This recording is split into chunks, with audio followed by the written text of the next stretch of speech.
حاج مفيش حاجه مستخبيه ولا اسرار ولا الكلام اللي الطاسه دي حريمي والطاسه ديت رجالي. عمر يا استاذ. عايزه 10 حريمي و5 رجالي. الف انا والشفا. لا انت ما يمشيش معاك 5 رجال، انت اخرك 10 حريمي و5 رجال. كله من ايدك يا العسل. الف انا. شغلنا قدام الزبون مفيش حاجه مستخبيه خبيه، كل حاجه قدامه. رجالي. عندنا الشغل الديناميك، عندنا هو ده الحديث وهو ده الجديد. دي علبه رجالي، دي علبه حريمي.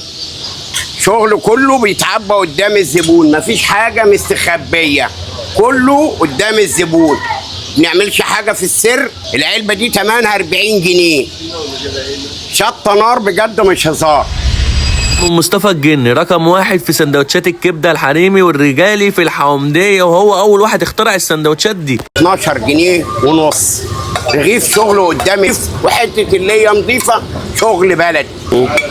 ادي شغل الكبده اهوت قدام عينيك، كل شغلنا قدام الزبون في وشك. ادي الكبدايه. ما تسمعش كلمه سر ديت. ايه سر ايه؟ مفيش حاجه اسمها اسرار في الشغل.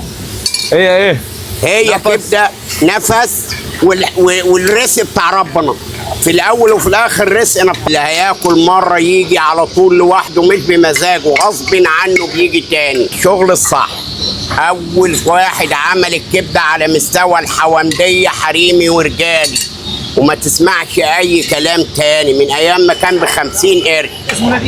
اول ما اشتغلت. يلا بقى نجرب. احنا معانا سندوتش رجالي وسندوتش حريمي. ده هنبدا بالحريمي الاول.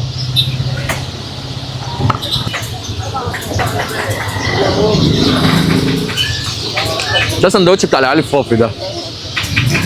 احنا ندخل على الرجالي على طول. يلا.